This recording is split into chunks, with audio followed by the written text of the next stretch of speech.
It is March 29th. It is day 68 of the Trump presidency. And I am constantly amazed at the fact that they are able to create this much news in a 24-hour news cycle every day. I always think, like, there's no way that I'm going to have 2 full pages of notes again and every single day. I am wrong. So anyways, let's get into it, shall we?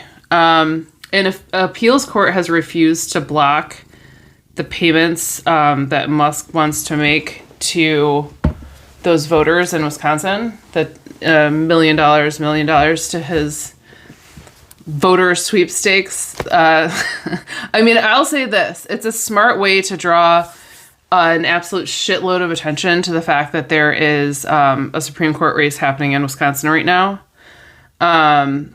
Anyways, it is what it is. The appeals court is saying that the attorney general in Wisconsin failed to prove that this is election interference. Okay, whatever, dude. I don't really care anymore. You know what I mean? I mean, I do. I very much care, or else I probably wouldn't be sitting here.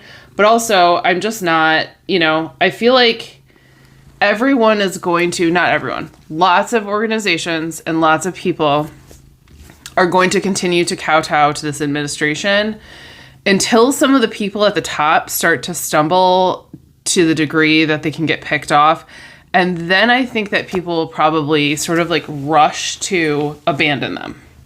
So we'll see if I'm right. And also, we're not there yet. We're just not. Really sad. The Myanmar death toll is now at least 1,644 people. Not good. Obviously, a really serious tragedy that occurred there. There is a ton of damage. There's a huge number of injuries as well. That's just the death toll. Okay. I don't really know. She's like rubbing on the microphone. So if you can hear really loud purring right now, I don't know, you guys probably, knowing you guys, you probably actually really like that because we do get a lot of comments about snacks. Very sad. And again, Trump is saying he's going to help. I will not be holding my breath for that. The top vaccine official has resigned from the FDA, citing the fact that RFK is promoting a ton of misinformation and lies and telling people that the measles can be cured by taking a bunch of vitamin A or prevented. Coolest story, bro. When all of Texas is infected with measles, you just, you get back with us then. Don't though, because here's the thing. It is what it is. Like, there's going to be a lot of people that are going to refuse to listen to science and medicine because of the way the last however many years have gone. It's actually, in many ways, it does make me really sad because I think the truth is our medical system is incredibly broken. It is very corrupt. There are pharmaceuticals being pandered for commission. I mean, there is a lot of corruption and problems. There's absolutely no doubt about it. But unfortunately, the baby has been thrown out with the bathwater, and now people have taken it all the way to the other extreme of not trusting medicine at all whatsoever. And I just have to say, I'm so grateful that I was born during a time when people just fucking vaccinated their kids.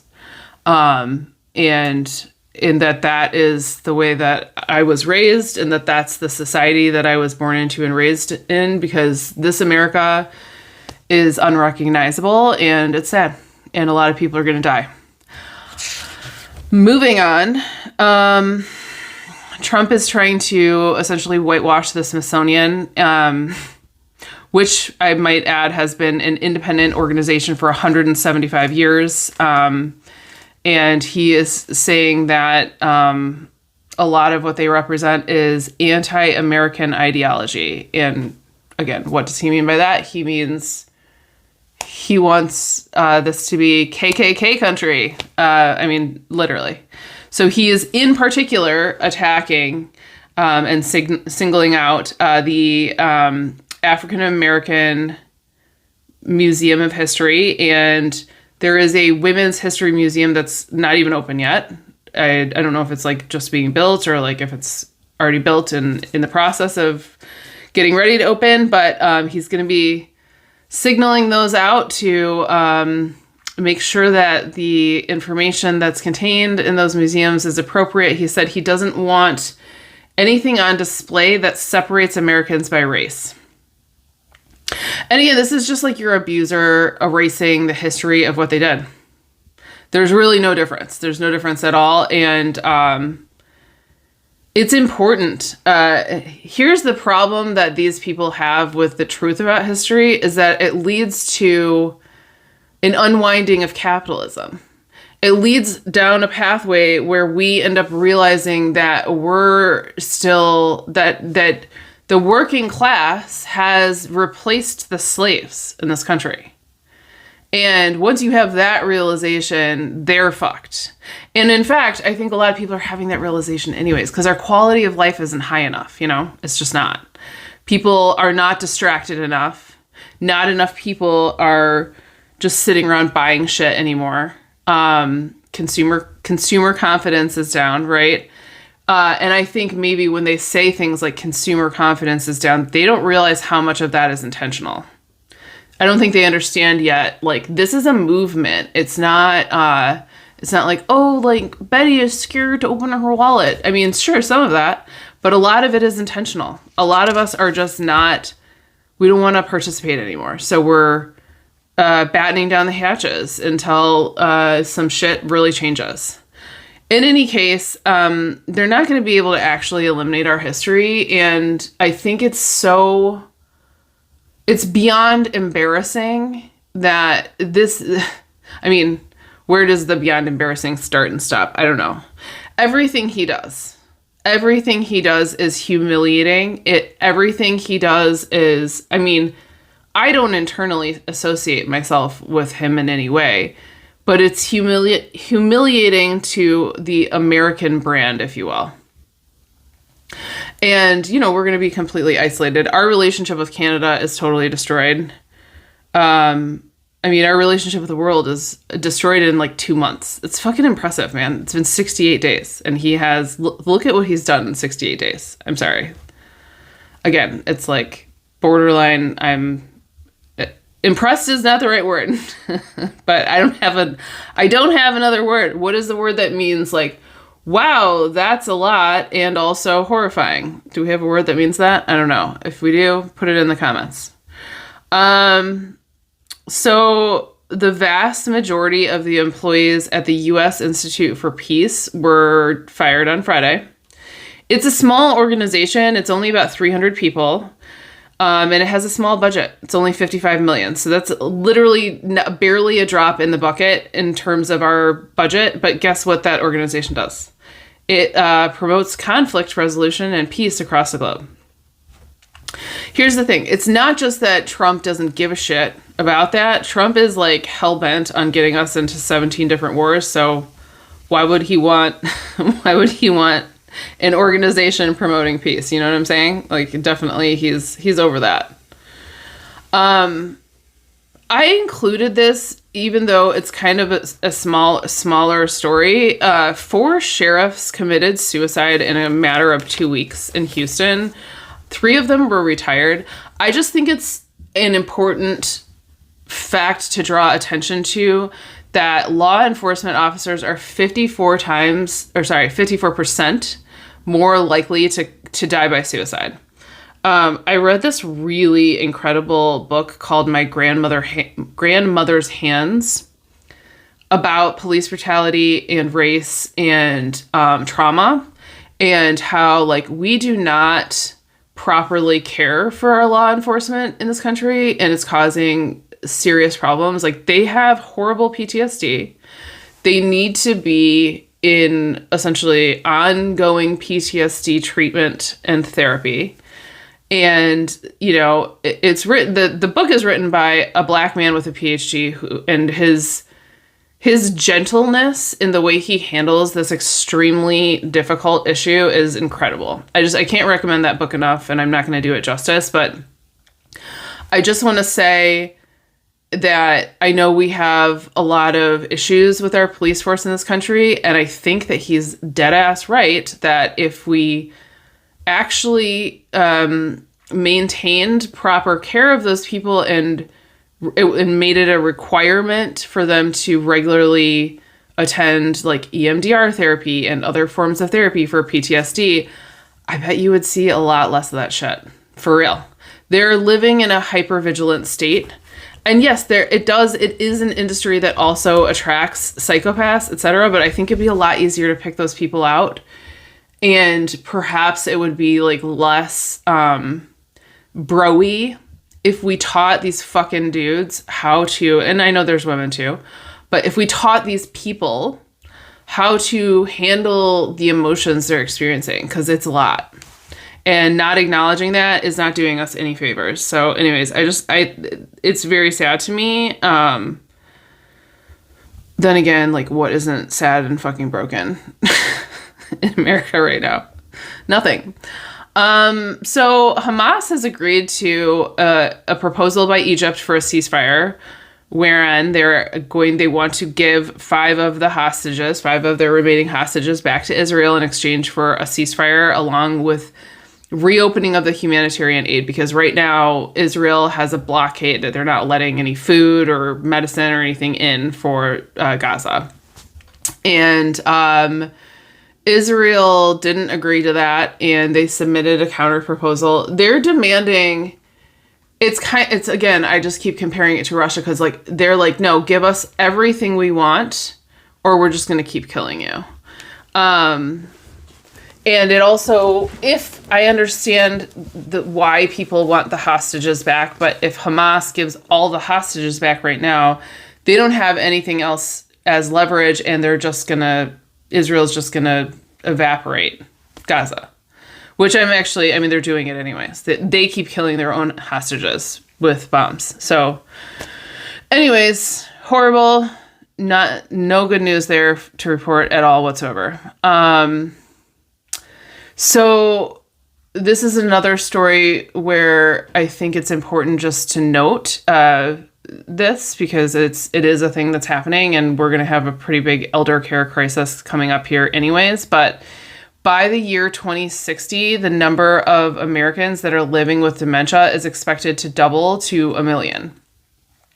That's actually a good thing. It's because our life expectancy is gaining some speed, which is good, because for a second there during COVID, it actually went down. However, it's also a crisis. You know what I mean? Like, we don't have, especially with what's happening right now, we're going to have much less ability to deal with that than we even do at this moment, which we don't have enough. Like, we're not paying our healthcare workers enough. We're not paying, like, the people that actually, care for the elderly in like old folks homes and stuff like that. They're being paid like $10 an hour. So, and a lot of people, obviously no one is able to make ends meet with that amount of money. So I don't really know what the plan is here. I don't think this will be the only nice thing you'll ever hear me say about RFK, but I think that there is something to be said for putting a lot of focus on prevention. I think that's great. Yes. More people should take care of themselves. But I also think we need to then put some focus on making healthier foods more readily available and affordable. Like, what are you're going to tell people to do this stuff and not give them the means to do it? Cool story, bro. So Trump set up an electronic mailbox so that corporations can request to be exempted from the Clean Air Act.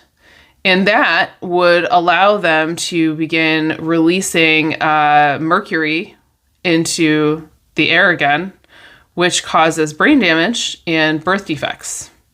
So that's fun for us. That's awesome.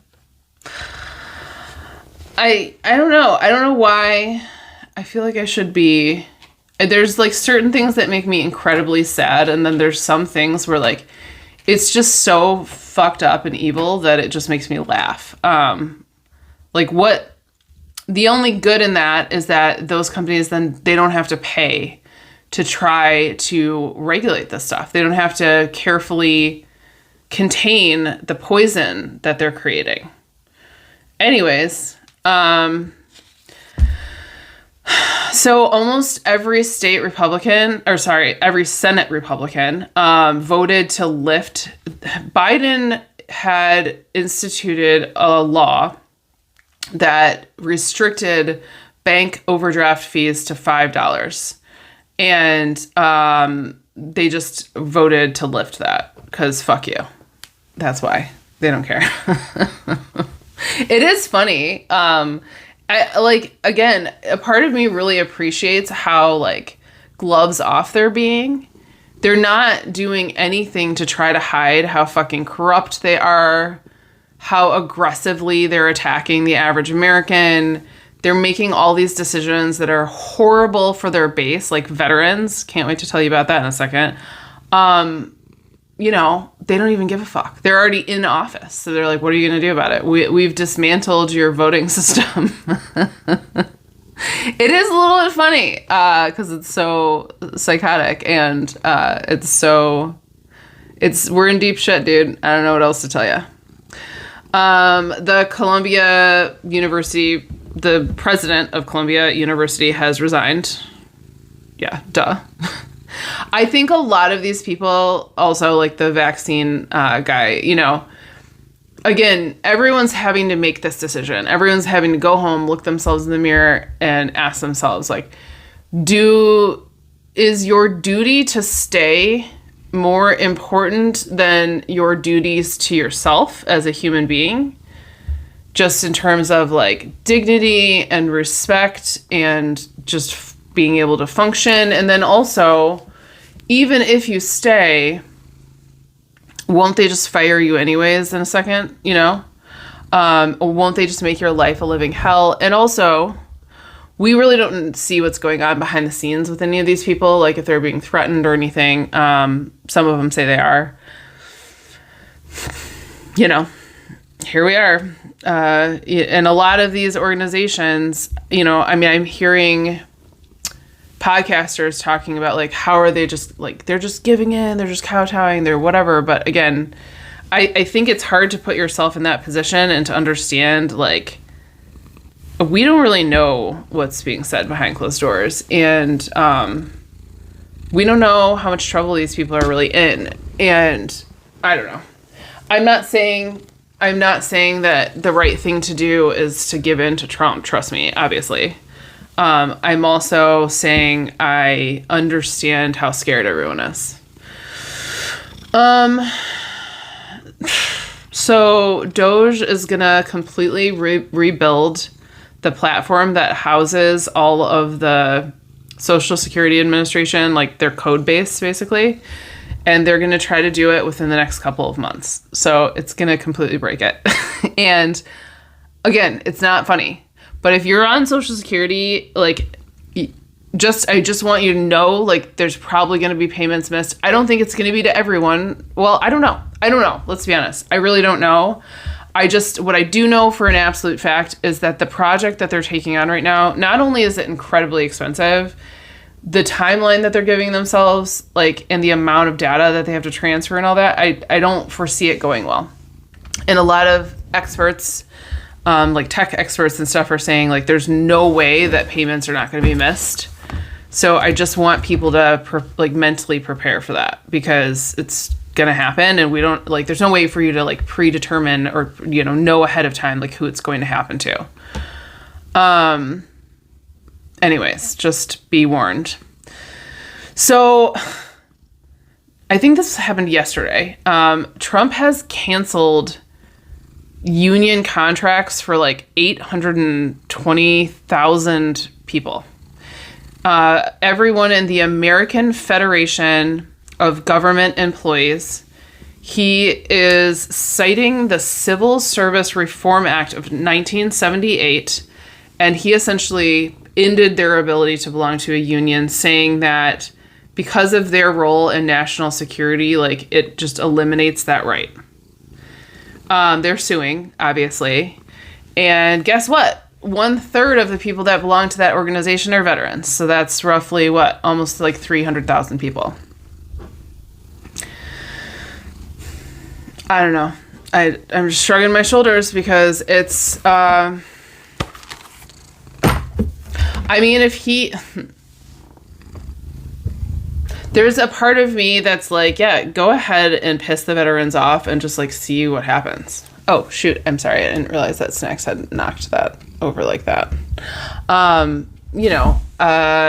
Those are not the people that you want furious at you and feeling completely betrayed when you've cut off their mental health care. It's not funny. It's not funny, but I'm laughing because it's really dark, and it's good luck, man. To you and yours, good luck, because I feel in the end, his own supporters are going to turn against him. Many of them already have, actually. Anyway, on that note, I am going to go make some dinner, hang with the pets, get to bed early. Maybe I'll read a little bit more of my book about the Dust Bowl and the Depression. I also started, finally, I'm going to finish The Handmaid's Tale. It seems like really weird timing for me to be doing that, and maybe it is, but for some reason, it's not hard to watch. It's not scary. I don't know what's wrong with my brain. I have too much acceptance or something.